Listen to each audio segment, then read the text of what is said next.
Make sure I push this live. We're live, pal. All right.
The Dorkening and all affiliated shows are not intended for anyone under the age of 18. The following may contain discussions or scenes that have adult situations, graphic violence, nudity, strong sexual content, and graphic language. This show is intended for mature audiences only. Viewer discretion is advised.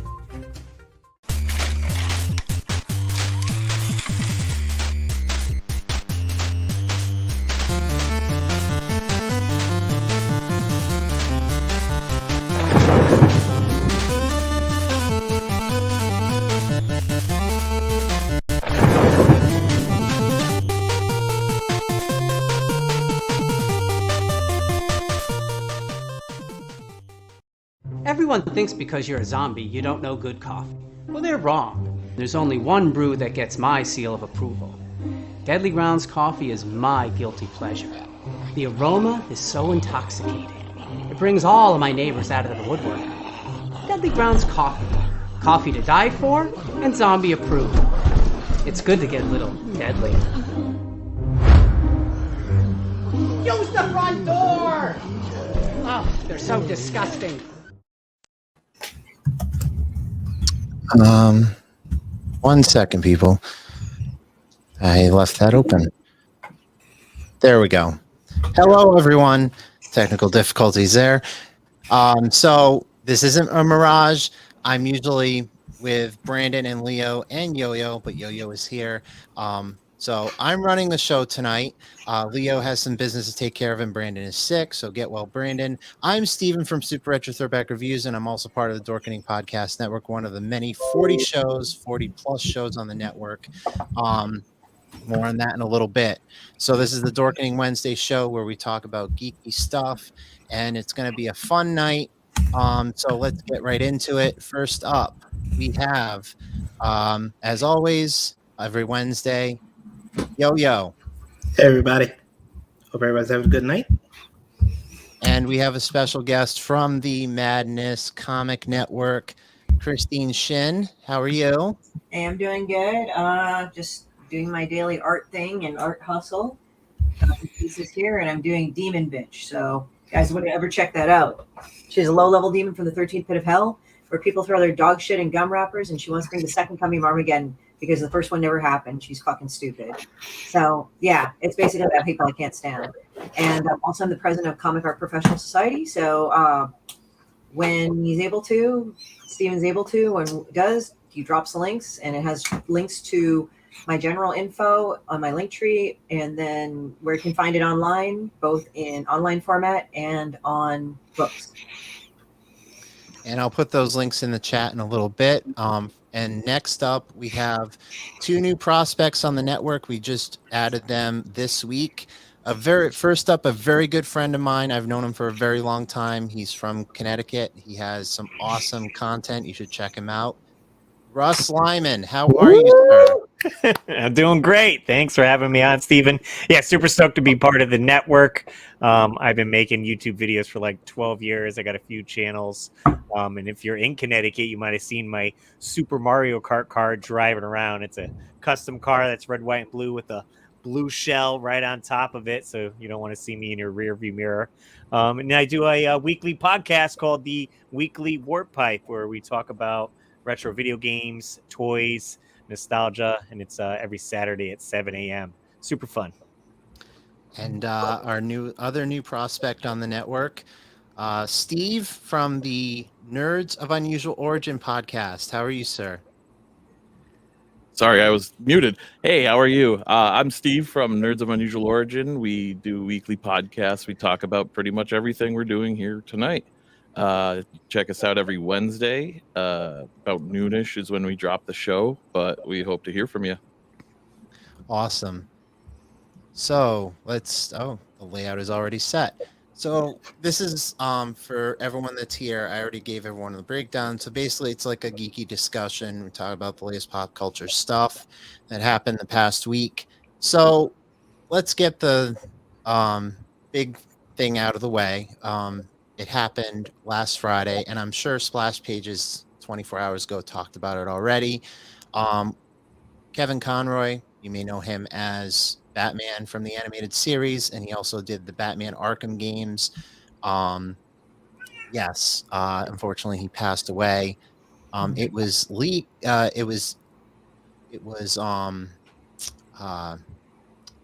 girl who did the voice of Poison Ivy is the one who addressed it first, and then everyone from comicbook.com and IGN were the ones that just caught wind of it after that. But I forget the actress's name. If Rich was here, he would know who the actress was. But yes.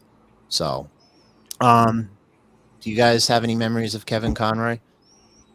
I would say when I was in high school, he would voice Batman, the animated series. And then we just kind of knew him from the iconic thing because I'd hear him occasionally, like not only the 90s, like animated Batman was his classic, but the thing is that you had to sporadically go into the voices of Batman in the video games and stuff. Yeah. Mm-hmm. Oh yeah. Any other memories, guys? Same here. I mean, I'm a bit younger. I'm in my mid 30s. I grew up watching that show. And then, playing all the Arkham games, they were quite amazing. Not to mention, I kind of liked his character in the Flash, the series. What was it called? Crisis on Infinite Earth. Yes, Crisis on Infinite Earth. Where he finally got to play the live-action Batman. Yep. It was by far his greatest achievement to finally make it to live action. Yeah. So my memory of him was actually we have some responses here. Jeremy said he almost had him whip out his tongue. What? All right, Jeremy. Okay, Jeremy, I need to know that story. But he said he loved the man. It's such a great interview. Yes. Actually, well, he did swing that way, so there you go. A few years ago at Rhode Island Comic Con, he was doing a table, and I remember him popping up. He was doing signings, and then all of a sudden, he was sitting in his chair, and I turned around because I heard someone yelling, and he jumped up out of his chair onto the table, and he did his, I am vengeance, I am the night, all that stuff. He shouted it out so everyone in that room could hear it. And this was in 2019 before COVID, BC. And he seemed like in good spirits and good health. And I'm just like, when this broke, I'm like, what in the world is like happening? And I'm just like, that was the last time I saw Kevin Conroy in 2019. And I was just, what? So that was. I think that was the panel I covered. It was in 2019 with him. Yeah. Yeah. Like I remember that panel, just like listening to him talk, and yeah. 13th Wolfman said, I think the coolest thing about him is he seemed very personal, but I do not think anyone could ever replace him as the voice of Batman. Yes, very well said. And yeah. Russ, you're very quiet. Do you have any memories of I would say the same watching the animated series. And also I played through the Arkham games not too long ago. I'd say maybe 3 years ago. So yeah. definitely awesome. Yeah, and such a sad thing to hear. Like you said, you see someone so vibrant at a convention and you don't know maybe what they're battling. Yeah. But yeah, the Arkham games, chef's kiss, they're fantastic. But also the same day that happened, a comedian, Gallagher, known for smashing watermelons, that was his shtick, also passed away. I think it was age 66. 76. 76. Okay. Yeah, Conroy was 66. 66. Got my numbers flipped back. Sorry about that. No, it's okay. But before we get into the pop culture, this one broke today. Ghostbusters fans may probably know her as the ghost in Ray's Dream. But she passed away today at 65. But she was also in the beginning of Romance in the Stone, and she's also a Playboy Playmate. Her name was Kimberly Herron. So it was another celebrity passing that just happened. So now that that's all out of the way, let's get into some celebrity stuff or pop culture stuff. Hello. Guys, got any any big news before I get into stuff I found? I know. I No? want to hear what you found. What did you dig up? Big thing. So I don't know if you guys have heard about Rian Johnson, his new film Glass Onion, but he wants to do a third one, third Knives Out. He's trying to figure out what to do with the third Knives Out, which seems, I love Knives Out, and I'm looking forward to seeing Glass Onion. And the only constant about Glass Onion and Knives Out is Daniel Craig. So, the celebrities all vary in Knives Out and Glass Onion. So I'm really intrigued to see what he's going to do with a third Knives Out. He could the pick of the litter for Hollywood, But he also said in an interview that he really wants to make another Star Wars film. So we all know he did The Last Jedi. So I want your take on both of these. Who do you think would play? Who do you want? What celebrity in any of Hollywood could be in the third Knives Out? And do you think he would do another Star Wars film? Go. I honestly think that he would never touch a Star Wars film again just because of how divisive his take on the movie was. Like, it single-handedly ruined the trilogy. Like, the first one had promise, the second one just turned it to dog shit, and then the third one tried to fix what he messed up. Yeah. I think you and I are going to get along very well because it's the same opinion I had. But as for any of you guys have opinions on the Star Wars thing? Well, I was speak on the Glass Onion thing. Like, that kind of ruins the whole. Like, we know Daniel Craig is probably going to make it through Glass Onion now, unless that's why he's like trying to figure out what he's going to do with the third film. So I mean, spoiler alerts, man.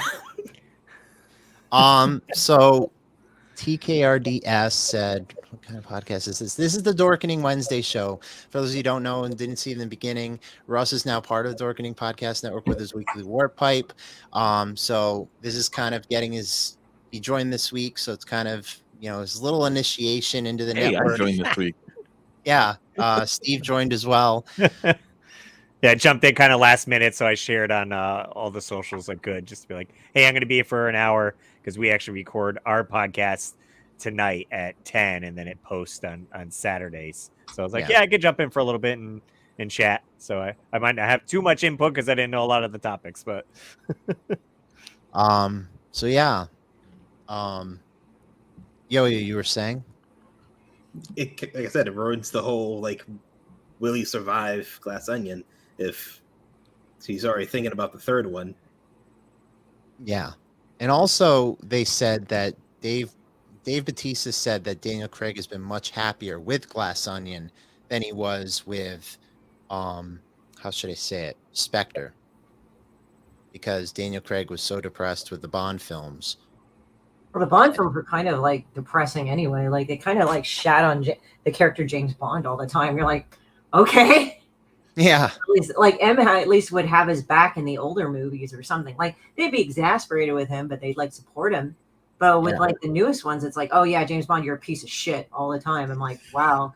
I mean, that seems like how they treated him. Like at first they were like, oh yeah, whatever, and then all of a sudden it's like, James Bond, you're a fucking piece of shit. Every movie was like, you're a fucking piece of shit. You're a piece of shit. You lose this. Your girlfriend dies. Everybody in your bureau hates you.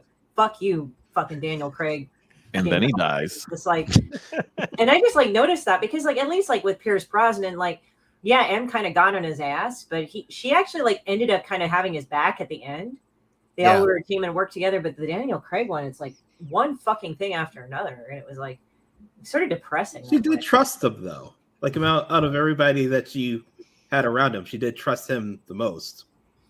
Yeah, I just thought it was interesting, as I said. And then like I guess the other movie was like this chick, I guess, and she said, well, I have your number and all that. But from one of my friends that he knew of MI6, he was like going, I forgot if Bond was, because MI6 deals with international, MI5 deals with local, right? Yes. Okay. So with MI6, you know, the thing is apparently they would have retired his number, so she wouldn't have been called 007 anyway. So it was kind of full of shit there, but it was there's this theory that, and it's a long-standing theory that with every actor, the 007 thing just kept going. No, I mean in real life, like if his handle or username was 007, they would have retired it. Yeah. Oh well, there's that. They probably did take a lot, but it's like, yeah, every Bond film was kind of like with Daniel Craig, and it was like, you're a piece of shit, James Bond, and I'm like. Well, also the new James Bond they want to get, they want to get them in a 10-year contract, which, jeez. Yeah, and if they want to do that, they need to get the person young, because if it's 10 years, if someone's like 40 years old, no, I mean there's like someone. I mean Tom Cruise. Just saying.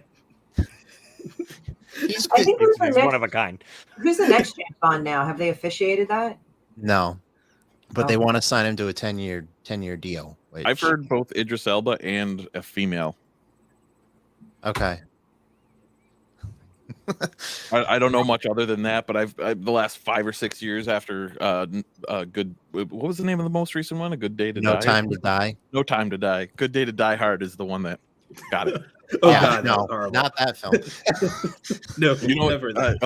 real quick side story. The first date I ever went with on my wife was for A Good Day to Die Hard.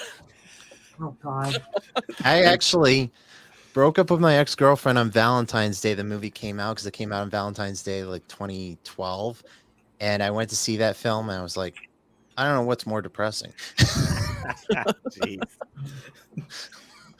But the whole thing, like they don't know where they want to go, and with the whole thing, like they just keep rebooting movies that have already been out. Like it's I think it's something they should let go for a while and then bring it back. Like kind of. Oh, James Bond.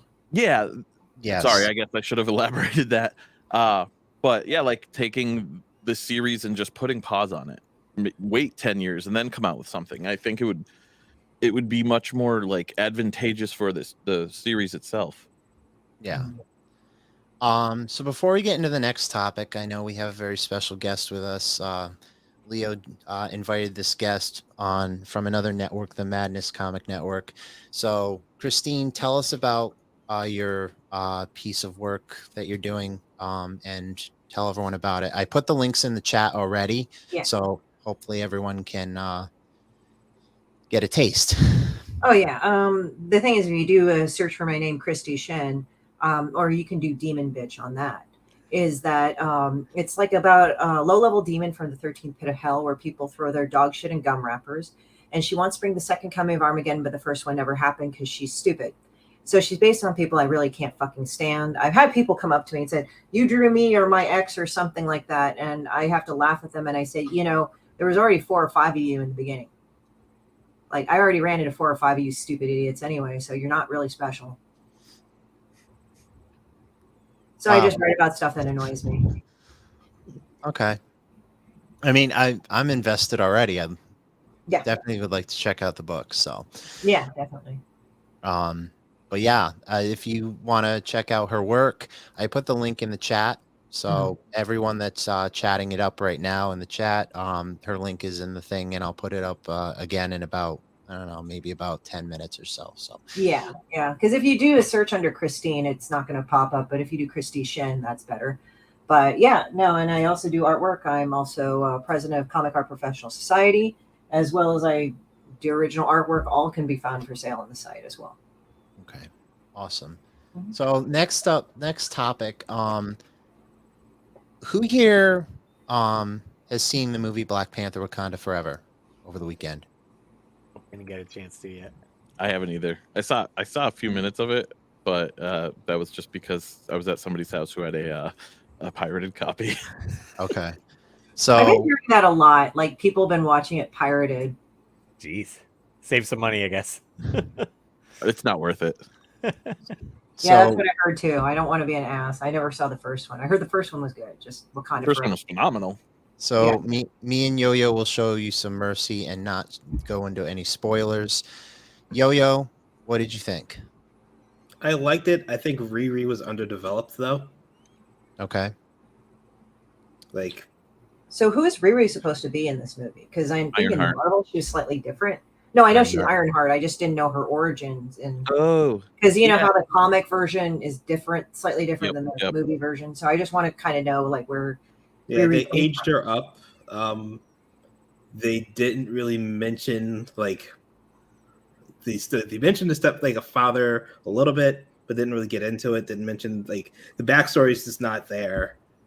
Like they had her like making like the armor, like a heart for the armor, but no like reasoning why. Given the comic book origin, like there was actual like meaning behind the name, Okay. and it just was like not there with the movie. And like I know you're trying to rush to introduce a character, but that's the issue with rushing to introduce a character. Like, yeah. It's almost like. Oh, sorry. Go ahead. Oh no, I just wanted to throw in my 2 cents on it. I really liked everything of all the Chadwick Boseman tributes that they did. Like even the Marvel intro that they threw in and the post-credit scene. That was, that was because there was speculation of a certain post-credit scene, didn't happen. What they did at the post-credit scene, that was the right way to go. That was, it was, they had like, I don't know, 5, 6 different plots going at the same time, but it was still a tribute to Chadwick Boseman. And from the beginning to end, it was like a book, perfect. It's, I like that. So I've always seen that Marvel has a really good track record of honoring the people that have been like with Marvel, whether it be like the studio or the comics, like honoring them the right way. And I mean, Chadwick Boseman would be no different. He single-handedly like made. It's not single-handedly. I'm sorry. He made a great character even better. The live action. Yeah. Any other things about Black Panther before we move on? I mean, I want to save it for a spoiler-full talk. Okay. So, I mean, I'm assuming by the way of the commercials that Shuri becomes Black Panther. So yeah, they kind of ruined that part, in my opinion. Yeah. Like, all the other I stuff would've liked really to- doesn't matter. But All Well, I right. mean, I like, find they it. should have kept some mystery. yeah, Well, I think what's funny is I researched how they wrote the character of Namor, and I thought that was interesting because I really love mythology, right? And pardon me, anybody who actually is very good at Mesoamerican languages in terms of ancient Toltec, Aztec, or Mayan, because I'm probably going to destroy it. one iteration of Quetzalcoatl is the feathered serpent, and it is like Ikukletac, I think that's how you say it. And then again, sorry if I'm destroying it. But the thing is that personally, I think they would have been better with a water goddess. And now people are going like, well, oh, but it's Quetzalcoatl. It's like, but if you actually look at his background, Quetzalcoatl, he's the winged serpent. He's a wise man, and the thing that he mostly did was the wind. And I was kind of like, but he's not the god of the ocean. Like, it's sort of like Hades and Thanatos. Hades was not the god. He was not the god of death. Thanatos was. He was merely the god of the underworld. And so with Quetzalcoatl, he heralded in the rain, but he did not create the rain. It's actually funny because I think it would have been more epic if they used the Mesoamerican rain god and the water goddess, because they worked in conjunction with each other. And I said, well, that would have been cool with that. But I don't know. I mean, as I said, I didn't see the movie. I just thought that was kind of an odd thing. Like, Wiki could have just shown these people like, oh, write that and put that in there, So I just thought that was kind of funny. And there were a lot of allegories to real life. When I heard about the synopsis of that movie, I won't go into here, but it was just sort of like, I wish they could have like tightened up on the actual mythology, in my opinion. And that's all I'm going to say on that. It's just, I'm a mythology stickler. That's all. Yeah, I agree. I respect that. So yeah. So next up, sticking with Disney, one of their flagship properties and flagship rides is Pirates of the Caribbean. And one of the, I guess they were doing another Pirates of the Caribbean movie without Johnny Depp, apparently, with Margot Robbie, I guess, in Johnny Depp's title role. I guess it doesn't supposed to be female focused, but apparently it's now dead in the water because Disney has scrapped it. So maybe they should come up with a different property. Yeah. Versus trying to. Also, like, didn't Johnny Depp have to be paid in restitution by a lot of the studios that dumped his ass unceremoniously because of the whole thing with Amber Heard? And now that they found out that was actually in his favor, now they're kind of sucking his dick. So, I mean, I think they might have to like trash a few movies because of that. And I don't think it's like, I don't get the idea that it's because of hating women or something like they're intimating. I think it's just like, look, you guys did a very premature move in severing somebody from their contract, and they are very highly paid. So you're going to have to find a way how to pay him restitution. I don't know if Disney is one of those, but I think they may be because they dropped him from the franchise when the lawsuit first started. I know there was a couple of other agencies and other franchises that did like that. I know like the Fantastic Beasts one, I think they basically had to pay him money or something, or put him back on or something. It was very expensive.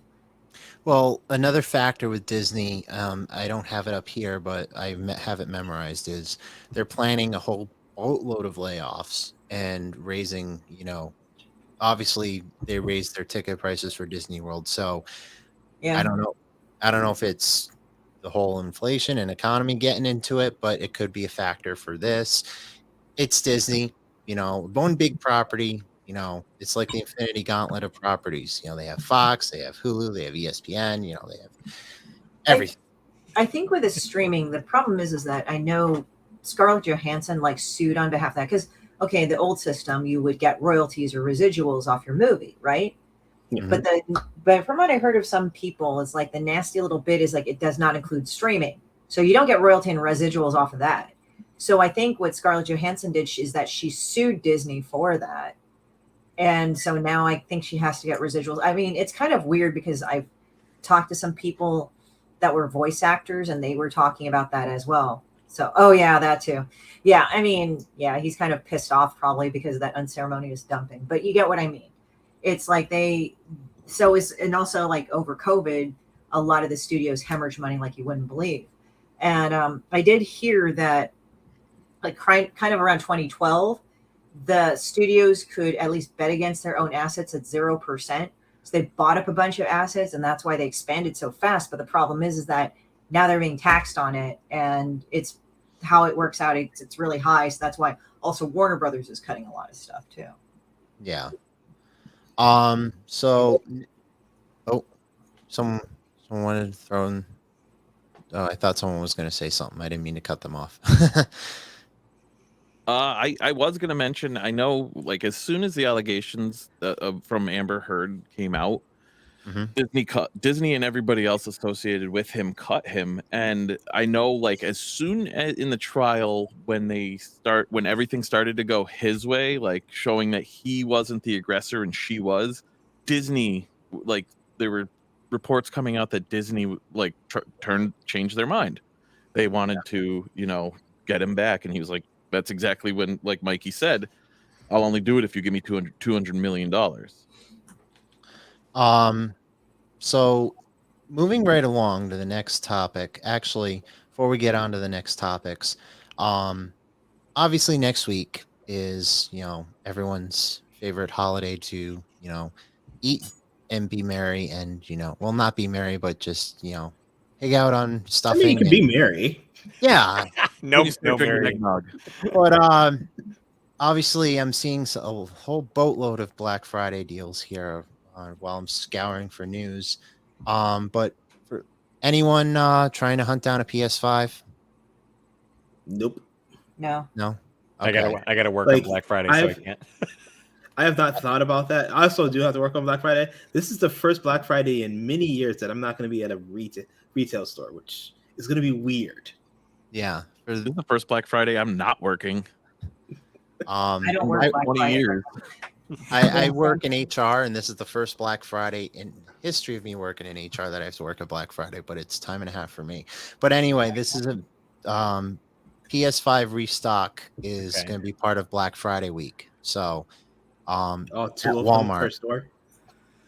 I'm not sure, but hedging your bets with how Sony and PlayStation have, lowered their stock, increased their stock, made bundles and, increased the price of those, You already lost me when you said Walmart. Walmart Black Friday is not a place I'm interested in going. I'm sorry. Well, died there. I like living, and Well- people are crazy there. So Well, they're currently doing their Black Friday deal thing right now. I mean, I went to Walmart just to get Yeah. milk.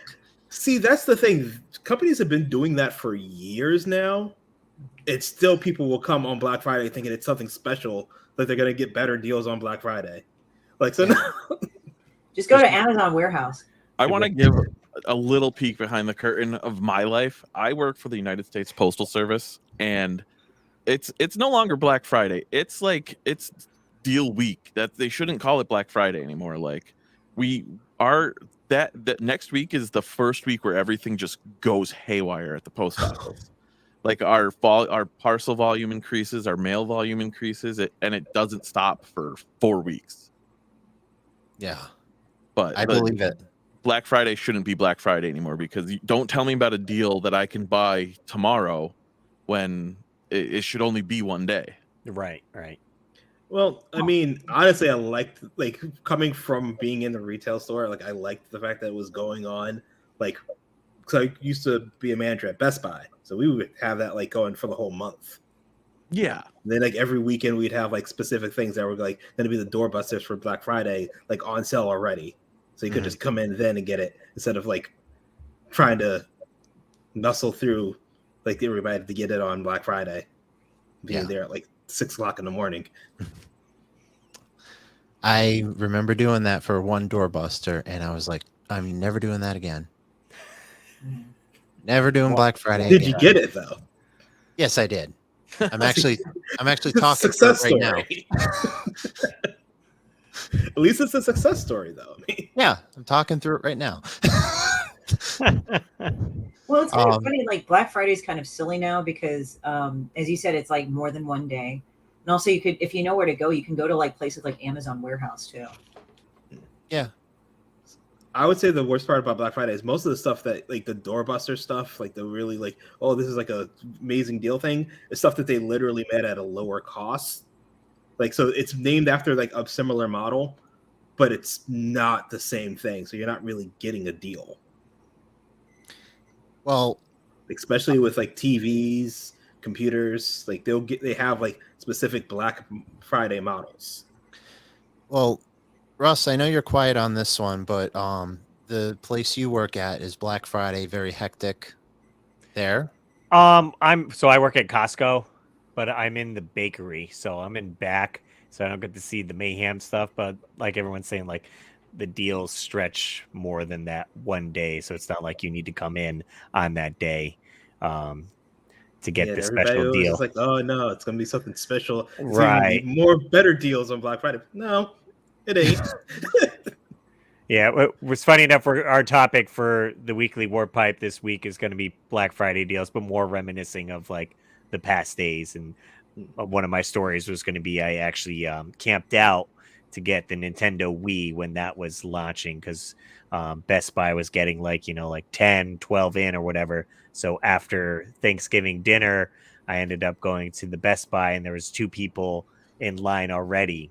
So I went home, got a chair, blanket, hot cocoa, and everything, and set my chair up and waited out all night. And some people were like, "Hey, if you want to go in your car and warm up, we'll hold your spot." But I was like, "No, got to wait outside, like full experience."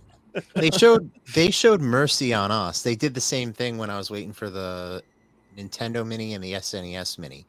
Same thing. But that's actually a great topic for your podcast.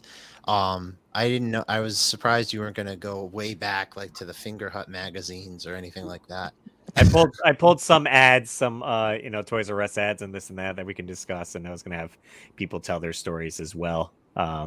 Just to, what was it like, maybe waiting for a Super Nintendo back then, or getting, of course, the big one would be Cabbage Patch dolls that people were going crazy over. Yeah. I feel like Black Friday's lost its meaning over the years, only because like the whole point of Black Friday was to get something that was normally expensive or hard to get, like have that chance. But now it's like you can buy a better TV than what they're trying to sell you, like on Black Friday, for almost as much, the same amount of money, and it's like it's not hard to get it. It's only for like kids' toys that are incredibly like hard to get, and video game consoles. They're just wait for Cyber Monday. Exactly. I would say there are some deals out there, but like you gotta. They're more than you want them to be, but they are still good deals. But a lot of that stuff is just, again, cheap things made to seem similar to the more expensive model, but it's like it's a TV that's typically 120 hertz. It's only 60 hertz, like things like that, like different technology in the TV, but the model number is just slightly different than the like model number it's usually on display. So you think it's the same thing. Yeah. I've fallen for it. So, Russ, I know you're probably excited for the Super Mario movie, right? Oh yeah. So this next piece of news is about the Super Mario movie, and the actor John Leguizamo was interviewed for, not sure, I think maybe Yellowstone prequel, I think. So he said, and I quote, "The directors, Annabelle Jankel and Rocky Morton, fought really hard for me to be the lead because I was a Latin man, and the studio didn't want me to be the lead." He said they fought really hard, and it was such a breakthrough for them to go backwards and not cast another actor of color, which kind of sucks. So I think he was upset at the fact of the voice actors just being just kind of whitewashing the character. Yes. I'm upset that Chris Pratt's Mario. I mean, it's me, Mario. All right, so I said this on 4 or 5 episodes ago of our podcast when the trailer came out. I have this feeling that they're just playing us, and he has a real voice for that, and they're just trying to make it seem like he just sounds like shit. Well, it could almost be, again, like the Sonic movie where they gave us that crap trailer and it blew up the internet, where the conspiracy is they already had the movie done like normally, and they're like, let's release Sonic looking ugly, and it drew so much promotion and hype around the movie that it did so much better than probably if they didn't show that trailer. So it could be same thing. Everyone's mad he doesn't sound like, typical Brooklyn accent or whatever. It's a me. Yeah, like Well, same they thing. have the voice Sorry, of go ahead. Mario in them, like when you go through like the people who are going to be in it, the voice of Mario is going to be in it, and he's not playing Mario. Right, This makes right. no sense to me. The way that I see it is like Marvel comes out with, or when they show something in Marvel, they always obscure something or digitally take something out for the preview, and then when you see it, you're like, oh shit. I think Right. I feel like I mean I'm probably wrong, but I feel like it's going to be really close to that. I don't think Chris Pratt would just be like, oh hey, it's so crazy. Yeah. So yeah, that's your Super Mario news for the day until that movie comes out, and we'll all. Obviously Russ knows our. I actually stumped him at a panel we did at Retro World Expo because actually it was me and another gentleman. I think it was Mike from XVGM Radio, and we the final we were doing a point system on our and I had them sound off all the bands on the Super Mario Brothers soundtrack. And Russ was able to get all of them by one band. And I was like, wow. What was it? I think I have the VHS still. I feel like he's into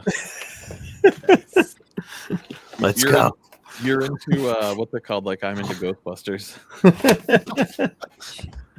That one. They actually had a porn called Super Hornio Brothers too with Ron Jeremy. I'll have to find that VHS too. I mean, it was just like when I happened to see because apparently there's this website called Something Awful, and they would show the porn, but they wouldn't show the actual right. Just the acting. They actually blew up the screen so you could kind of tell what they were doing, but they wouldn't show the naughty bits or anything. But it was just like I saw bits of it. I'm like, oh, this is so bad. Well, I've seen the picture of Ron Jeremy dressed as Mario, and it's always like these memes like, I'm going to tell my kids this was Mario or whatever. Yeah, it's called Super Hornio Brothers. I'm like, now I can't imagine that and think about the live action show, and I'm just like, no. I'm trying to forget the live action show. That took a lot out of my childhood. Swing your hands from side to side. Oh, didn't they get a famous ex-wrestler to play Mario? He's Albano. Yes. Yeah, that's it. Yeah, I don't remember seeing him in his wrestling mode, but I did see him as Mario. I didn't know he was a wrestler. But I mean, I was into the Hulkmania and all that shit, but I wasn't so into it where it was crazy. You know what I mean? Spoiler alert, same guy. Yeah. I know Russ has to go in about 5-10 minutes, but one more piece of video game news before we let him go, and we'll continue on. But for those of you who went from retro, now we'll go to current gen. There's a new God of War game out called Ragnarok, and for those of any of you listening or any of us here that bought the Super Collector's Edition, I have no idea what is in it. I only played the first one back in the day. It came with I think a hammer or something like that. Everything except the game. People who pre-ordered it and bought it, it came with everything except the game. You get a digital code or do something like that? Huh? There's been a couple of games that did that. They made this huge pack of everything, but it literally didn't come with the game at all. It's just literally Red Dead Redemption did that. Yeah, with the game. When the second game came out, they had that chest and all this stuff, but the game was no game in it. No download code or nothing. Nothing. No and it was code. $200 for no game. Yeah, this was $400, I think. One of our co-hosts, Jimmy, his wife got it for him for his birthday, an early birthday present. And it comes with the game. It comes with the game, a hammer, this giant, I don't know, opening thing, and then I think some dice. I mean, it's not going to do any good, but Oh wow. Okay. All right, so they didn't do the whole Red Dead Redemption thing. because that one literally did not come with the game. Yeah, Yeah. It's the ridiculous. game's in a steelbook. Well, it's making the rounds that some people received copies without games. Oh, okay. I mean, that's a bit different. That's just people It not doesn't doing their surprise job. me though. Like quality assurance isn't again anywhere near what it used to be. Like I have the Rodecaster Pro 2 for us recording, and the launch for that was abysmal. I within the first weekend of getting it had to get a replacement. Yeah. It's but so like don't ever count on getting the right thing ever anymore. No. I think there was Cyberpunk 2023, and I heard that game was so full of fucking bugs. 2077. 2077. I guess that's how much I care about it. That game. No, I heard It could have been I- any year. You were right. That was buggy as hell. Yeah, I heard it was buggy as shit, but people still like persisted because it was Keanu Reeves was in it, even though he was like Right. in there for 5 minutes or some shit. They It did is improve it. Because they wanted to see how bad it could get.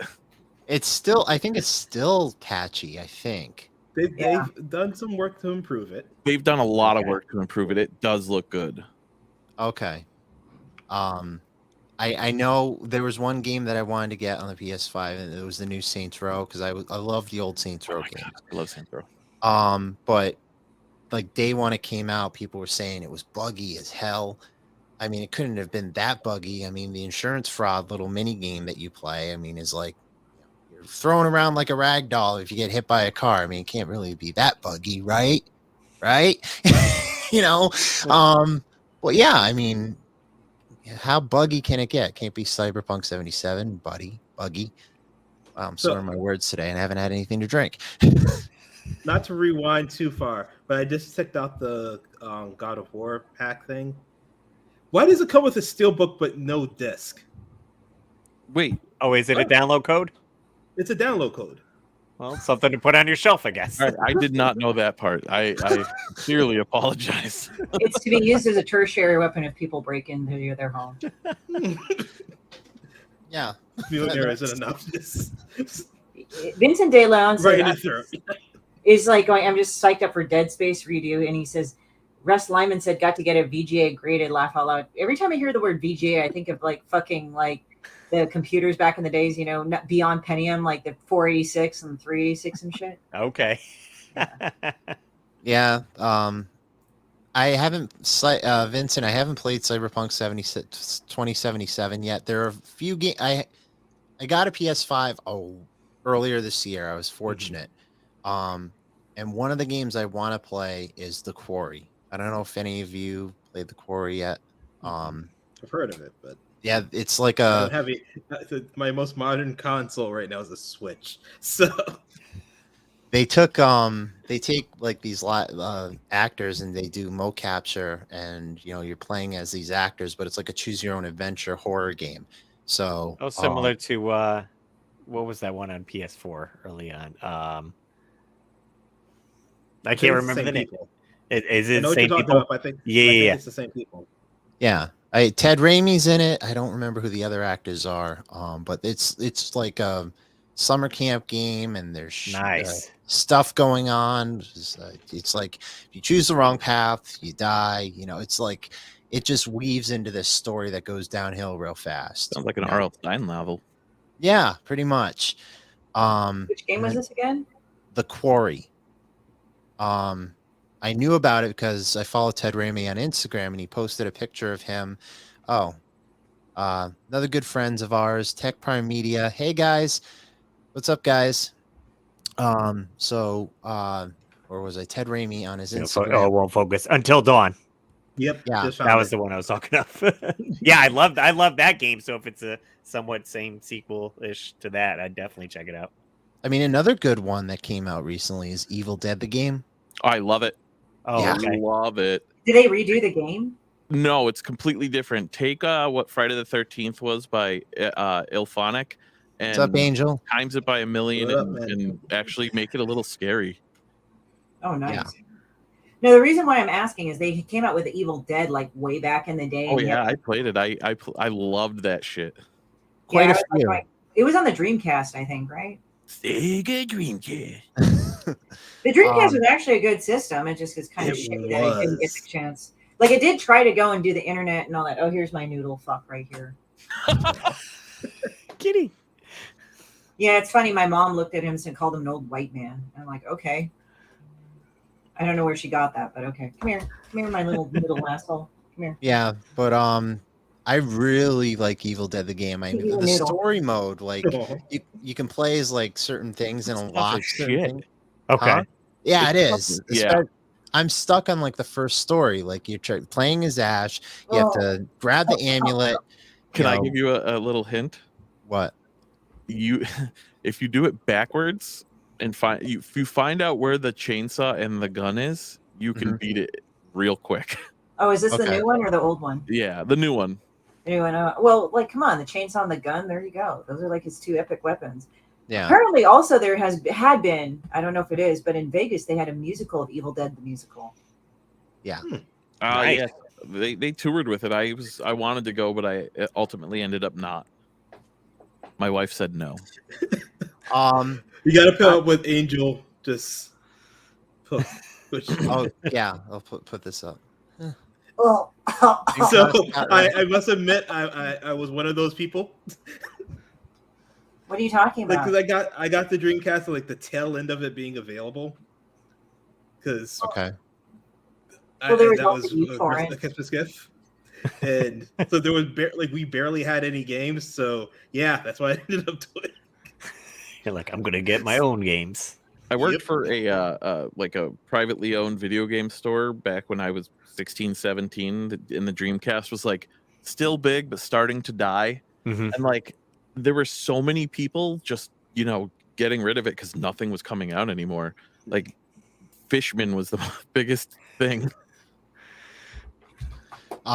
So real quick, I know Russ has got a jet, so I'm gonna turn it over to him, and he can plug what he has to plug, and then we'll let him go, and we'll continue on the conversation. So real quick, Russ, where can people follow you?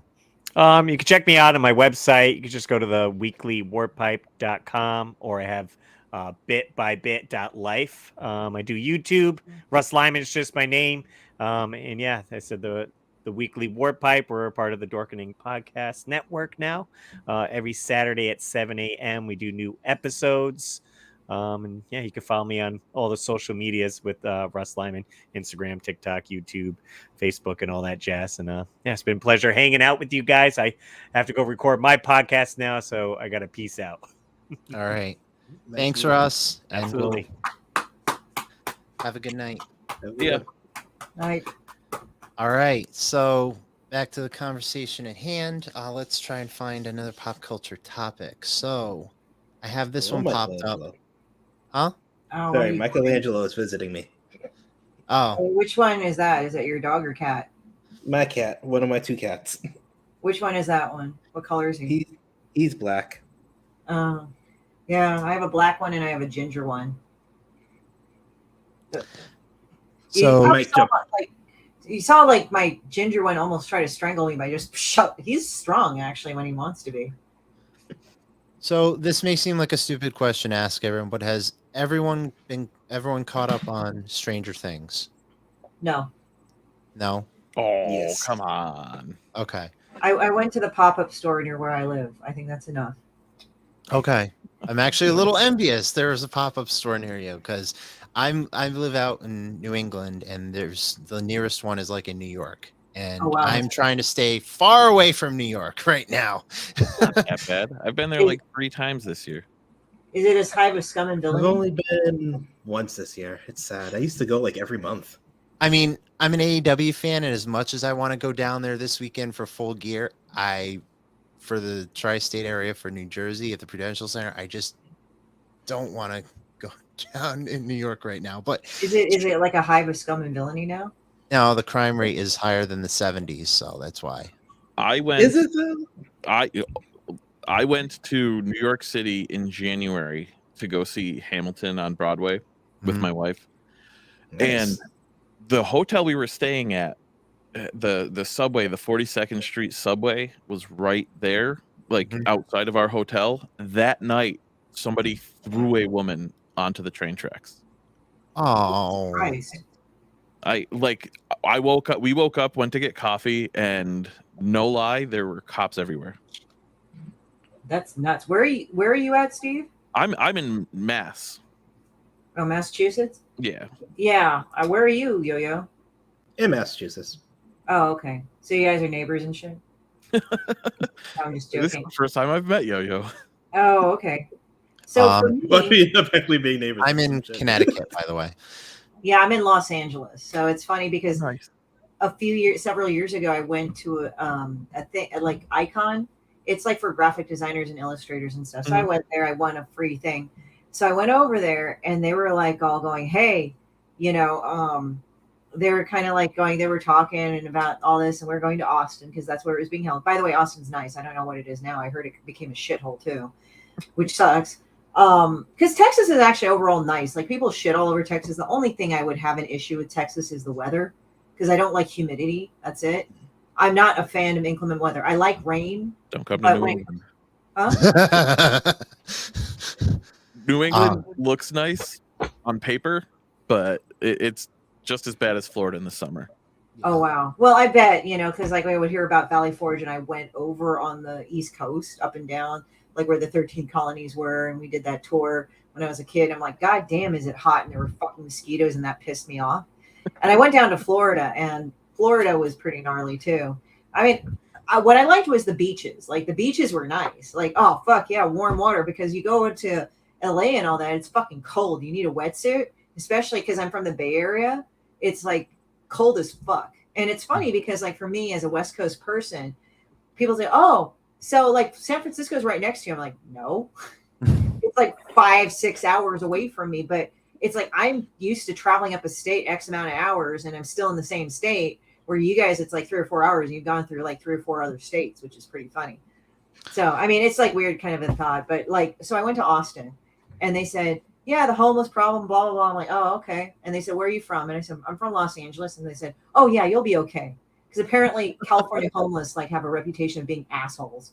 Like they're violent, and they will try to like grab you for money and shit and everything. Okay, why are you looking at me? My cat's looking at me for some fucking weird reason. My sister-in-law lives and works in Los Angeles, and she's never told me about violent people. Honestly, like from what I hear, San Francisco's worse, but there's fucking dirty needles everywhere from the free needle program. Which Well, is that's everywhere. Yeah, it got really fucked, and it's like it takes forever to get into the city, and it's really super expensive unless you have a lot of money. So it's better off that you live in the other parts of the Bay Area because it's actually a better investment. But I'm from Silicon Valley originally, like the Bay Area is Silicon Valley. And then I moved down to LA, long and short of it. So, but yeah, so it's like, I think that California homeless, they are kind of mean. I've had them take swings at me, sexually harass me. They pee in the streets. But I heard in San Francisco is worse because like the homeless actually drop trowel and take a dump in front of you. I'm like, great. I've also heard that. So real quick, we got some comments here. Russ said, take care, everyone. Take care, Russ. Thank you for joining us. See you later, Russ. See you later, Russ. And yes, Angel said they got a poop alert app. They do. They do. Apparently, after Gavin Newsom, all the mayors are stupid shit. So they let the problem like still fester into what it is. And Jeremy asked me a question. How's the blue check treating you? Yes. If for those of you who don't know, and I can finally say it because Brandon and Leo aren't here, and they're not gonna get on my ass about it, because they usually pick on me, and Yo-Yo can attest to this. They're mean to you. No, they're not mean to me. They just have fun. We have fun, right, Yo-Yo? So for 6 years, my podcast has been trying to apply for the verified, and we always met their qualifications, but always got denied. So once once Elon Musk, his crusade came in, we did the whole $8.50 thing because we've been clamoring for it for 6 years, and we kept getting denied, and damn it, we deserved it.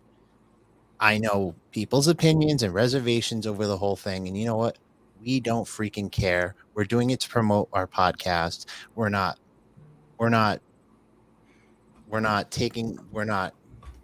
Kathy Griffin imitating Elon Musk. We're not doing anything like that. We're promoting our freaking So podcast. many people were imitating companies when that happened.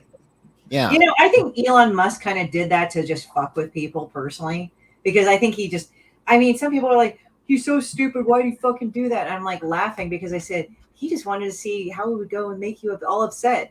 I really think so. Like now everybody's all angry. And then Kathy Griffith tried twice to fuck with him. And I'm like, you really went through that much fucking trouble? Seriously? And it just made me realize, like, how many people on Twitter that are supposedly really famous have too much fucking time on their hands?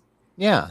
And, we're just using it as a badge of honor because this is our year. For those of you who don't know, this year we also got a podcast award. So we're just relishing in the moment because this is our freaking year. We crossed 200 episodes. We got a podcast award. We're Twitter verified, controversially, whatever you want to call it. We don't freaking care.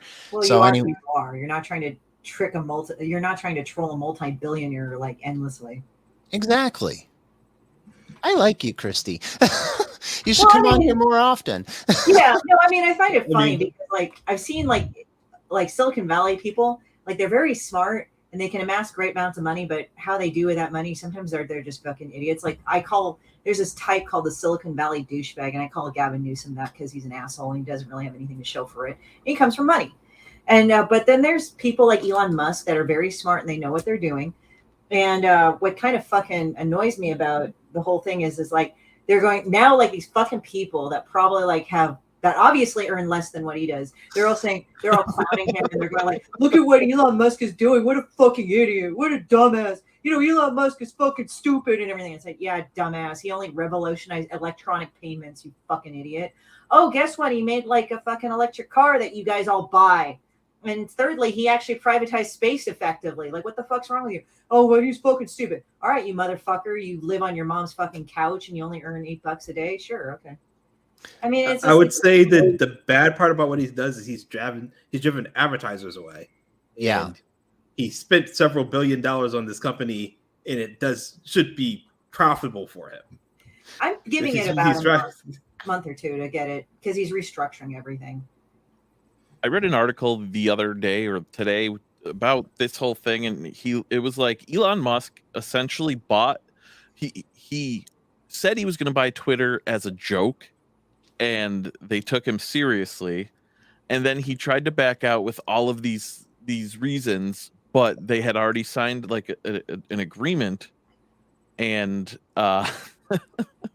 they had already signed an agreement, and if he backed out, he would have lost like a lot of money. So like as soon as all the antitrust stuff went through, he was like, he had to buy it. He was stuck.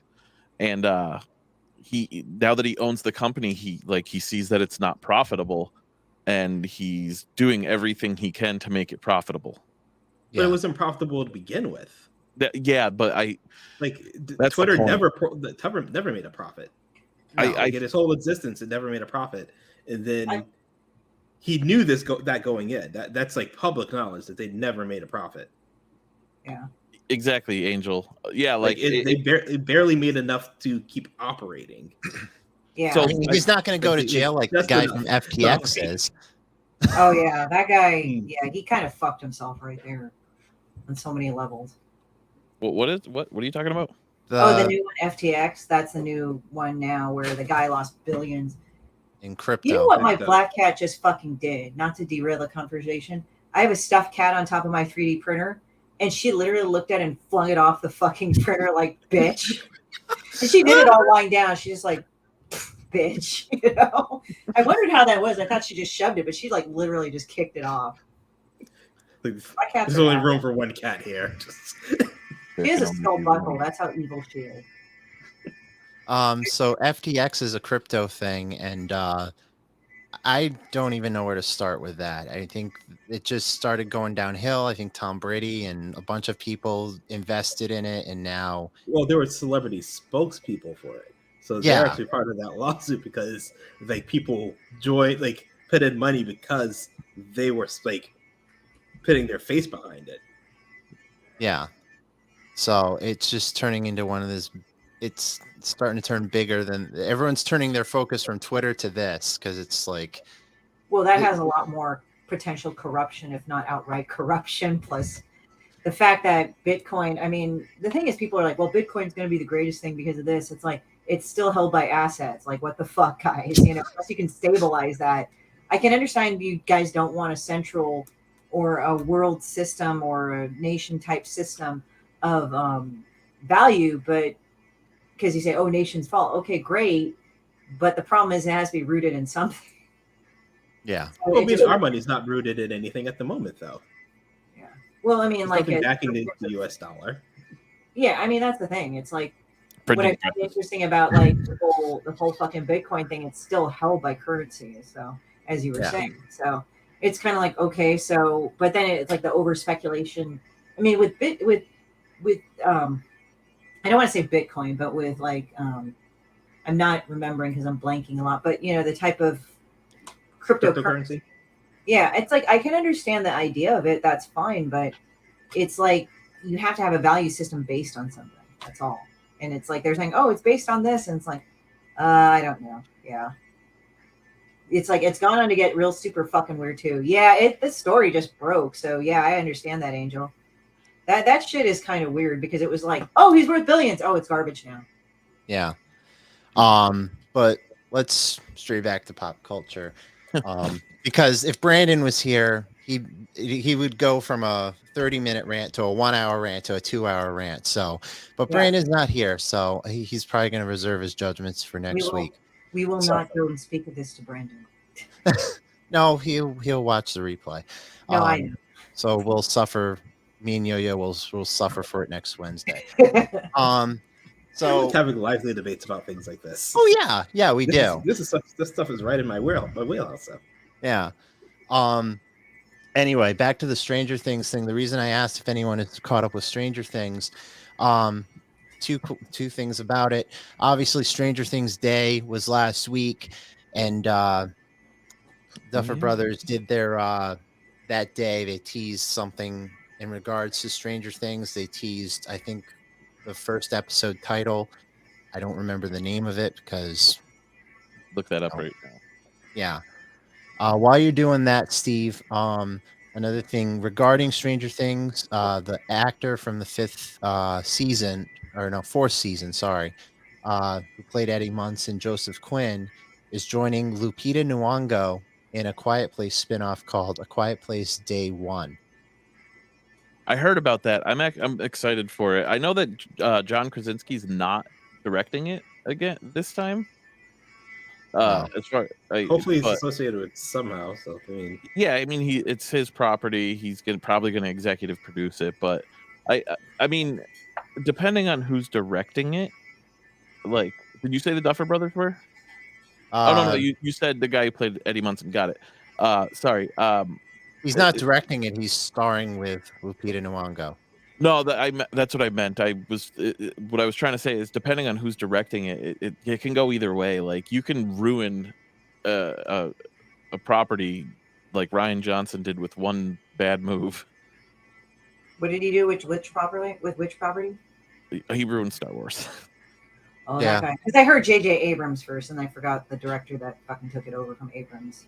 Yeah. Yeah. I don't want to go out on that again. Is this the we will never speak of this again? I'll try not to. Yeah. So, did you wind up finding the title of it? Yes, it's called The Crawl. Okay. I mean, given the ending of the fourth season, yeah, that makes sense. And Angel just said they should get Mike Flanagan to write and direct that spinoff. Yes, 100% yes.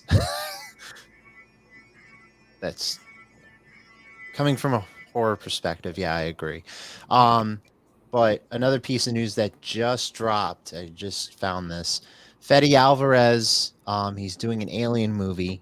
Not sure if it's gonna follow with Covenant and those movies that supposedly was supposed to be like its own thing, but supposed to be in the canon. I don't know.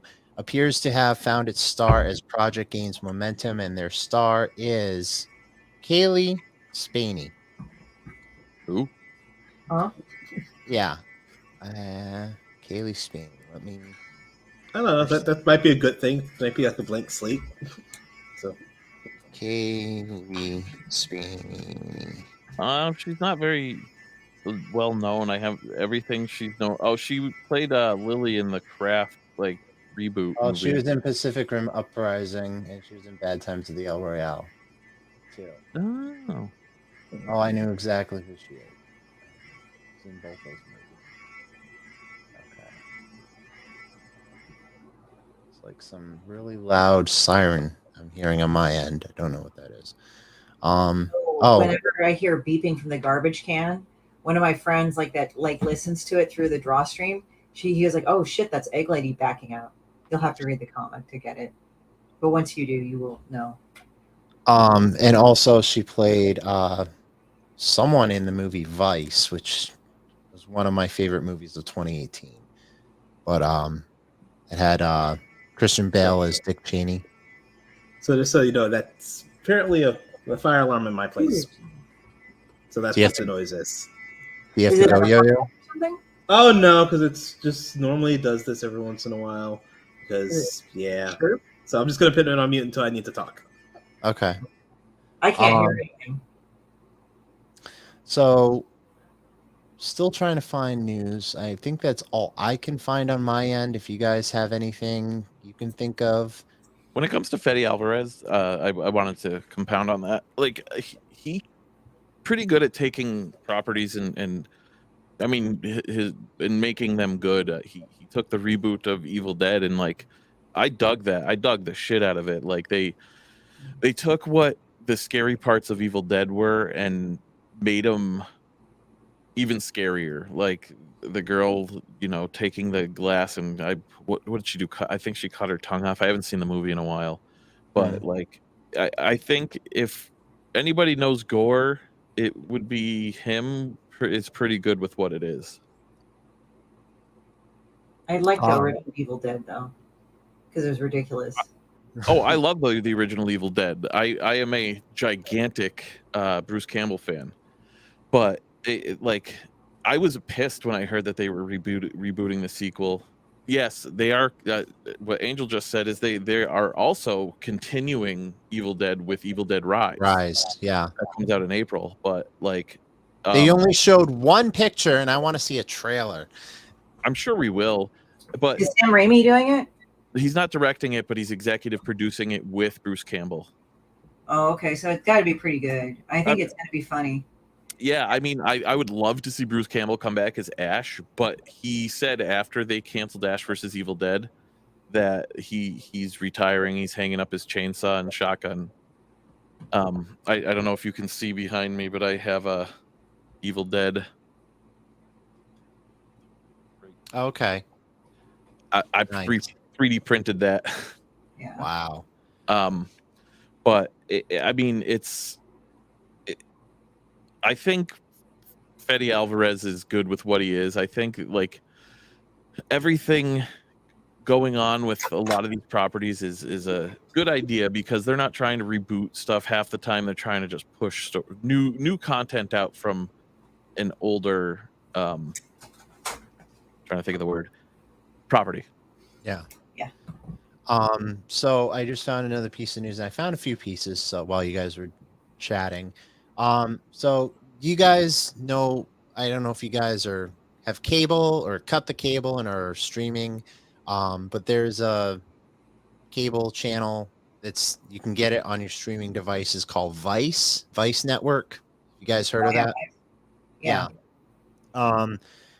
A few years ago, they had a thing called Dark Side of the Ring, where they did a documentary chronicling the dark times of wrestling, the whole Chris Benoit tragedy, the rise and fall of Brian Pillman, and all that stuff. 3 seasons. It's fantastic. Check it out. But one of the things that they're doing, the documentary, and it's some of the same people that did Dark Side of the Ring, and it's obviously earlier this year, the hierarchy of WWE has shifted because Vince McMahon has stepped down because of his allegations. Yeah. They're doing a 2-hour documentary, which is called The 9 Lives of Vince McMahon. And this 2-hour documentary will air on December 13th at 9 p.m. Eastern Standard Time.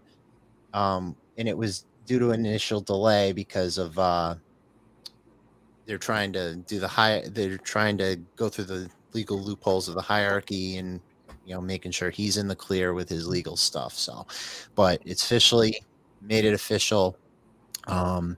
So I know no word if the Netflix thing is still happening, but this is in the right direction. So, What is this? Oh yeah, I forgot you stepped out, Steve. My Vice, daughter was calling me. Sorry. no worries. So Vice is doing a documentary on Vince McMahon called The 9 Lives of Vince McMahon. Oh, Because earlier this year, Vince McMahon had a downward spiral, and he stepped down as chairman of WWE. oh, that's right. The sexual allegations and whatnot. Yeah.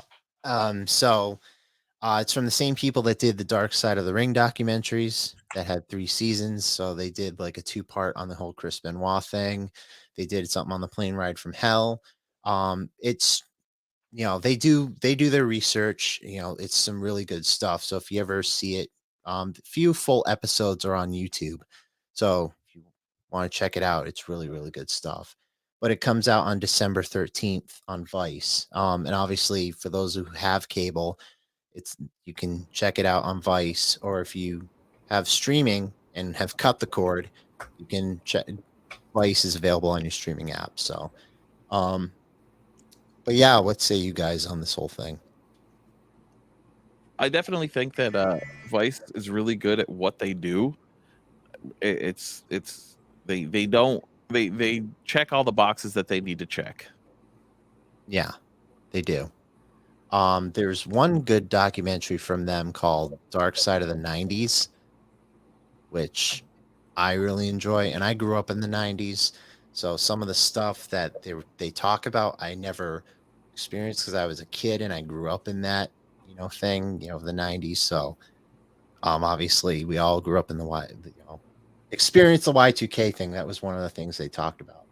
But another thing, show of hands, who has Paramount Plus? I have no media other than YouTube and I have cable Paramount network. Plus. Okay. So obviously there's a new Sylvester Stallone show called Tulsa King. I Tulsa. don't understand it. Yeah. I apologize if I butchered the name. Its premiere helped drive record signups the day it came out for Paramount Plus. So what they're saying is Sly still pulls. Yes. And that's what she said. Uses the shit out of me. Apparently it premiered on November 13th. And it credits the massive influx of new subscribers as well as various NFL games that folks could stream live. So yes, if you're an NFL fan, you could have streamed NFL games on Paramount Plus. So somehow I feel like the NFL was the larger pull. Just saying. Yeah. But you don't know much about what was going on. Like, God damn it, they're 10 weeks into the season right now. If they came in the last 3 days, it wasn't NFL. Okay. That makes sense. I mean, yeah. And this is the weirdest season of football you'll ever see. Like, the people that have sucked for the last 20 years are doing great. The people that are done great for the last 20 years are sucking. It's so weird. So, Steve and Yo-Yo, let me ask you a question. Do you think The Last Boy Scout is a football movie? No, it's a love story between Damon Wayans and Adam Sandler. No, I'm wrong movie. Bruce Willis. That's what I meant. They just have to realize their love for each other, and they have to realize that color knows no boundaries, and that they the answer to that, no. No, The Last Boy Scout is a movie about football, betting, and action, and it's written by Shane Black. And I think it's a football movie because it involves football. And I think this just got derailed because Angel just said, "What the fuck?" Yeah, I like saying shit like that. Like, it's kind of like funny, like when we would go to WonderCon and like I'd help some of my friends get in because like I'm a professional, right? And I'm not saying that to brag, but it's funny because like one of my friends, so it was the girls and guys like that slept in different beds, right? So my friend Andrew, we call him Drew, like would come by, and then I had a friend named Jacob, and they shared a bed, and I said, just to let you know, Drew likes it when you curl around him and touch him in a certain way. And if you do that, you guys will work out well together. And he's like, they both were laughing because they're not gay, but they knew I was like fucking around and saying that. And they just like, and Andrew was just so laid back. He's like, ha, like that. And that's all he did. So, I totally screwed that up. I conflated The Last Boy Scout with that movie with Adam Sandler and Damon Wayans. I'm trying to look up the name of it. Bulletproof. Yep. I feel like a moron. I mean, don't. Like, you're human. Those things happen. Yeah, it's excusable. We'll allow it. So who's here? Who here is a Stephen King fan? Whole panel. Okay. I like Stephen King fine enough. So I'm trying to remember if I had a Stephen King tattoo. So Salem's Lot is getting a reboot. What are all your opinions on that before I go on? I haven't seen the original in so long. I can't. Who's involved? Yeah. So the person involved is Gary Dauberman. And he did the adaptation. He wrote and directed not directed. He wrote the adaptation for the recent Stephen King It's. So he's directing this. Basically, this stars Lewis Pullman, Mackenzie Lee, Alfre Woodard, Bill Camp, John Benjamin Hickey, Nicholas Cravetti, Jordan Preston, Carter, William Sadler, Spencer Treat Clark, Cade Woodard, Deborah Christopherson, and Hailu Asbeck. But basically, originally this was supposed to come out September 9th of this year. But there was no promotional material, no trailer, nothing. And then HBO Max was like, we're putting it in the back burner. We're not touching it. Now there's an update about this. So they're saying they just secured a major update for its release prospects. However, the Motion Picture Association confirming the movie has been officially rated as expected. Like the original Salem's Lot, it's rated R for bloody violence and language, like the other one. So it looks like it's going to be getting an official release. So it doesn't have a release date, but it has a rating. So it's going forward. It's a step forward. Yeah. Step in the right direction, which is always a good thing, especially in the town of Salem's Lot. And I don't know what this means. Angel S.K. Fuchs. I don't know. Fox. And out of curiosity, so Salem's Lot, can you refresh my memory? Because I'm thinking it was sort of similar to Pet Sematary, but it's not exactly, but it was a similar sort of storyline. I'm trying to remember. It's been a while since I've thought of Salem's Lot, because I remember Pet Sematary. It was like this nasty little fucking burial ground. You buried your animals there and they'd come back to life. So anything would come back to life, but they'd be warped and gnarly. That was Pet Sematary. Salem's Lot is this guy, a real estate guy who sells houses, and there's something about a vampire and all that stuff. So yeah, that's what I was thinking. Like, I know that it was like, I know there was a similar type of storyline, but it wasn't exactly the same. It was like, I mean, obviously King's books involve like all like Maine. Yeah, like supernatural or evil, like demonic and stuff, which is fine. But I'm just saying, like, I thought it was like something similar. Yeah. No, I mean, that's mostly what I've been getting from this.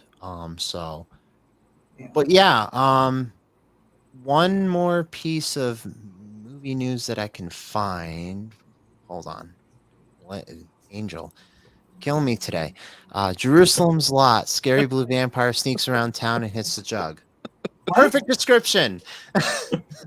Well, I think it's like weird because it's like I'm the only West Coast person, but I don't get the New England thing with fear. I kind of do, but I don't. But I know like Maine is its own special thing, because it's like it's like weird because like here in it's like when you look at different horror from all over and you look at the religious things of all across America, it's like they go like, oh well, Southerners are like hyper religious Bible Belt. I said, do you realize why? Because there's high incidences of supernatural activity plus like folk magic and shit from like the history down there.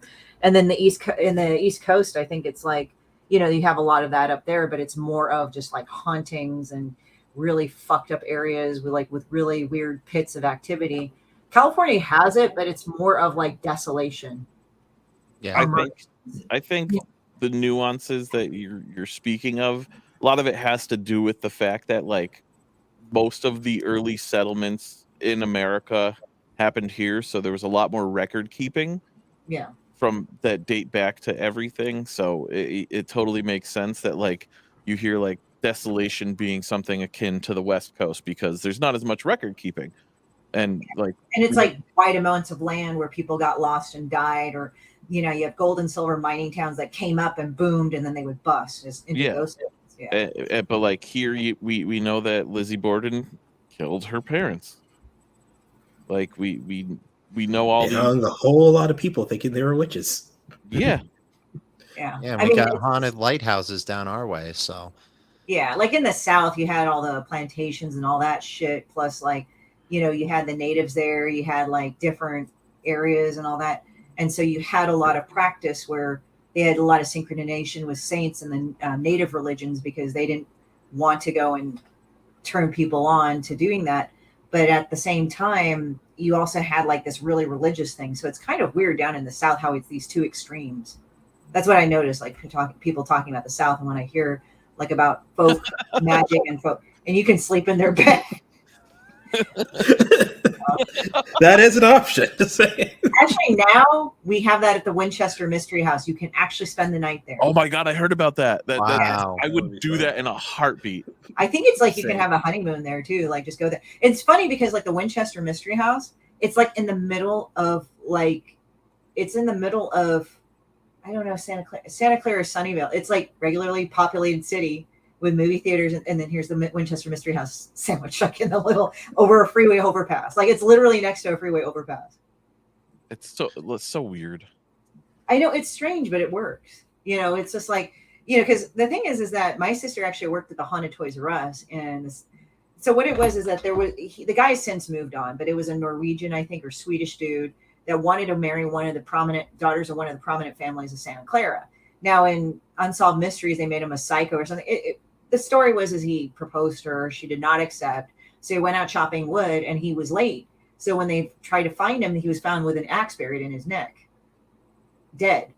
So time passes, land gets broken up, and the Toys R Us is built right over there. And my sister worked in that, so he would throw toys off the shelves. He'd been known to like touch women in their hair or leave scratches or call their name. But most of the time he would just move shit around and everything, and then eventually moved on. Our final piece of pop culture news before we, talk about random stuff or see where it goes from there. It's usually when me and Yo-Yo and Leo and Brandon do the Wednesday show, we always try to round out with DC stuff. I always sense a pattern at the very end. So usually Leo and Brandon always talk about Superman or Legends of Tomorrow, whatever DC is limping to the barn with.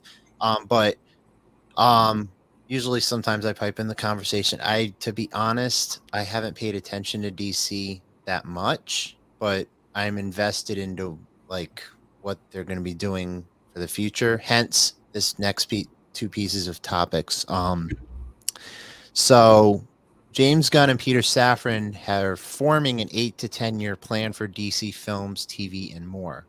So let me ask the panel here. What do you think their 8 to 10 year plan is? Which is going to segue to, they're also saying there won't be 4 Batmans. Like, they're making a singular timeline. Yeah. So they're obviously doing this DCEU, or are they going to retcon it? I think so. All right. Yo-Yo probably knows way more about DC than I do. I don't know. But my whole thing is like the only reason they're pushing the Flash movie with what's his face in it, Ezra Miller. Ezra is Miller. is because they're going to do a Flashpoint. Yeah. Like that's the only thing that would make sense is Flashpoint happens and that's when the single timeline just starts. And you'll probably see Robert Pattinson as Batman. You'll probably see, you know, Henry Cavill already is Superman again. But I really think that they are. This is my hot take: is I think that they're by the end of the Flash, they're going to have somebody else playing. What the hell's his name? Barry Allen, because like somebody they ended up in a different Timeline. Yeah. And I did just read an article that they want Elliot Page to play the Flash.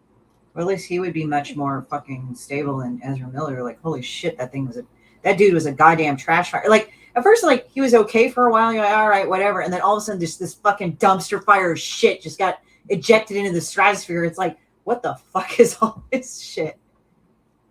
Yeah, don't even get me started on that. Like, How'd that happen? How'd they miss that? Yeah. It was just like the guy massively imploded massively in like a period of a year. I mean, I know some of the shit that he did lasted beyond a year, but it wasn't years and years and years. Like, it wasn't like 20 years. It was just like, what the fuck is all this? Lasted beyond a year, but it wasn't years and years and years. Like, it wasn't like 20 years. It was just like, what the fuck?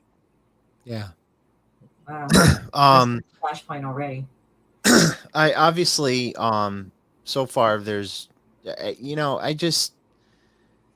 I'm looking forward to their 8 to 10 year plan. And we talked about this on our podcast yesterday that, you know, obviously DC has a way to, you know, steer the ship in a new direction, where Marvel, I think if you look back a few years ago, DC's plan was kind of going down this way, where Marvel's was going this way. Now it seems like, depending on the critics or whatever critic you listen to, it seems like it's the opposite. So it's like this. So DC's going up and Marvel's going down. So it just seems like what I'm seeing from what I've been reading, that with the future of Marvel and from what people have been speculating of what's going to happen to what people are anticipating with DC. But that's just what I'm seeing here. So it's just a complete flip-flop.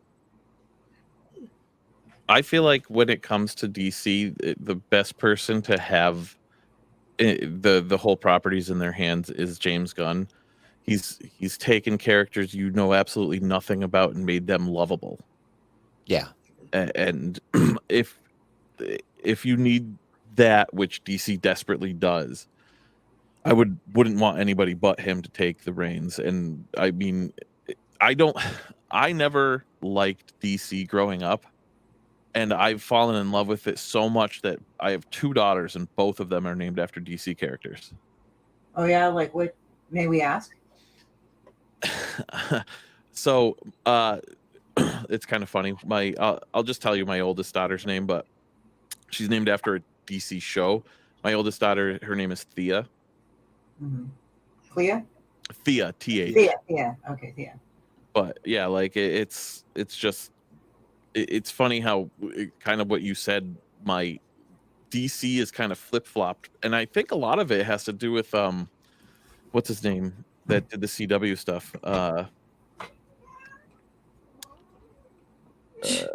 Can't think of the guy's name off the top of my head. Me neither. Greg Berlanti. Okay. Berlanti kind of made characters likable, and that's why they're gaining so much traction in the movies. I know it's completely different, but I think that's just how the resurgence kind of started. Yeah. All right. So anything else on the docket before we call it a night? I wanted to show you guys something. We were talking about Evil Dead and Bruce Campbell and whatnot, and I bought this book when it came out in 2001. Oh yeah, that was a great book. And he did a book tour on it, and I actually Nice. even better. There's a ginger cat. What kind of cat is that? Sorry, didn't He's a mean it. ragamuffin. Even better. He's This is ball of 16-year-old fur. me with a younger Bruce Campbell. Wow. Slightly younger Bruce Campbell. Yeah. It was like the greatest day of my life, and my wedding being the second greatest day. Oh, that's sweet. A few years ago, before I think it was in 2019, because I remember it vividly. The network was at a convention in Massachusetts called Rock and Shock, and Bruce Campbell was there, and the line, I shit you not, was out the DCU Center and around, and it was absolutely Bruce Campbell. He is the B movie master. You can't do a B movie without even considering Bruce Campbell to be the fucking lead in there somewhere. I like Sam Raimi, how he would just stick him anywhere, and especially in the Spider-Man. Oh, I love it. That was great. I got so big into like Sam Raimi and his whole thing is like I knew all of the trivia having to do with the original Evil Dead. Yeah. Like what's it called? You know when they play the tape at the beginning of Evil Dead and you hear him doing the incantation? Mm-hmm. Yeah. There's literally a part where it obviously sounds like gibberish, but whoever says it, they say Sam and Rob are the people in the road, because at the beginning of the movie there's two like hillbillies waving, but it ends up being like he says like Samza and Robza is the people in the roadza. Like The fuck? Yeah, go watch it. You'll hear it. Wow. Yep. I learned something new today. And I'm full of useless information. Yeah. I'm usually the one that pumps out useless information on when we record, but it's been a long day. I get that. I get that. Sometimes it's like, oh, it's been kind of quiet and all that, but oh, your ginger cat does the same exact thing mine does. He gets in your face and like pushes against you, right? Is it Yeah. girl or boy? It's girl. Girl? Okay. Yeah. I have a friend that Her name actually is Mika. Mika? Oh, I thought she was. Yep. I thought you said ragamuffin, or is that the breed of cat you have? That's the breed of cat. Oh, okay. Yeah. What are they a mixture of? I forgot. So I know it's like an offshoot of the ragdoll breed. Oh, okay. I've heard the ragamuffin. I just forgot like what they're crossed with or something.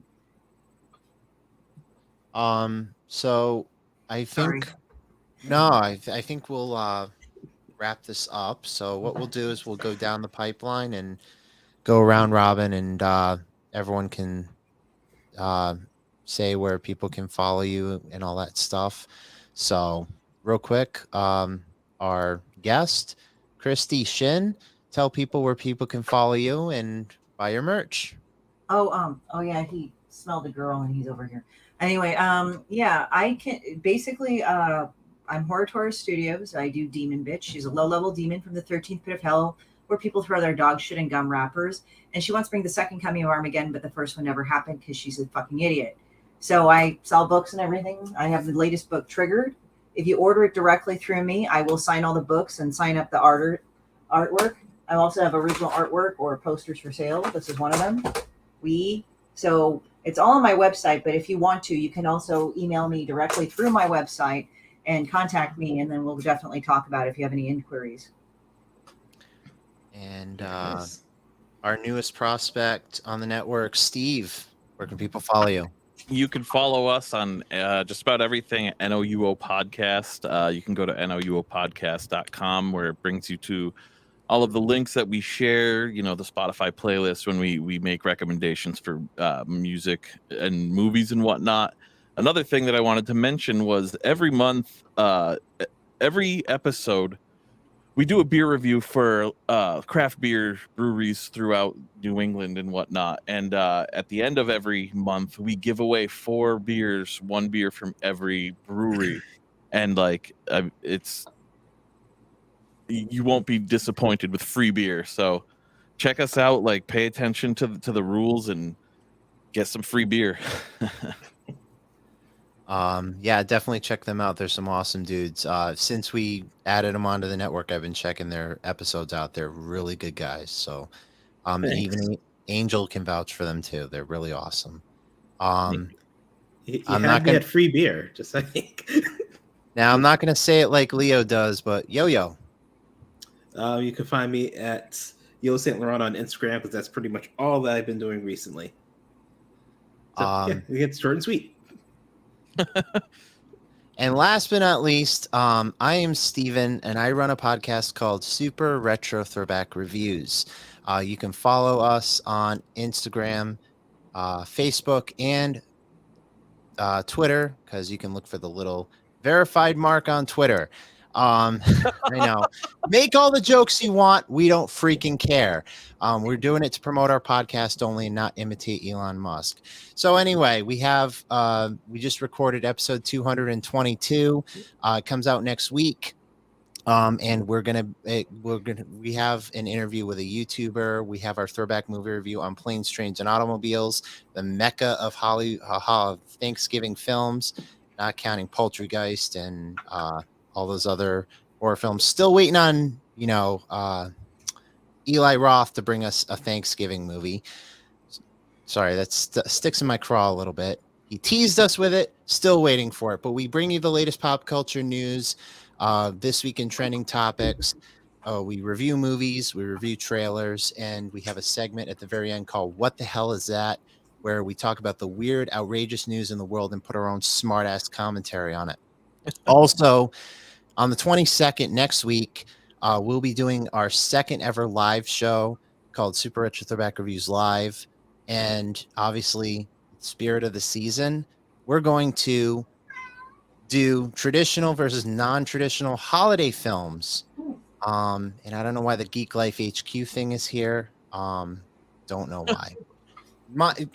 Ignore that. So basically, I got a panel of guests joining me, and what we're going to be doing is debating what is traditional, what is non-traditional. Is Die Hard really a Christmas film? One person looking at you, Brandon, one person is gonna really go off on Die Hard not being a Christmas movie, but if you all know me, I will die on the hill and say Die Hard is a Christmas movie. So You will die hard on the hill. It's because the naughty were actually given like lumps of coal, well, lumps of lead, but come on, and they burned in hell because they got burned in the fucking fire and everything. I love trains as well.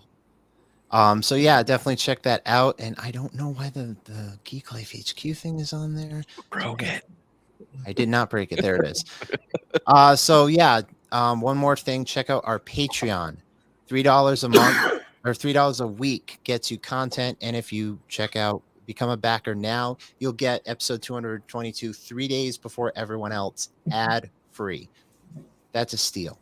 Anyway, with that all being said, I'm Steven. And that's Steve, that's Christy, that's Yo-Yo. We will see you all next week, and hopefully Leo and Brandon will be back. We'll be back to normal. Knock on wood. Have a good night, everyone. Peace, everybody. See ya. Bye.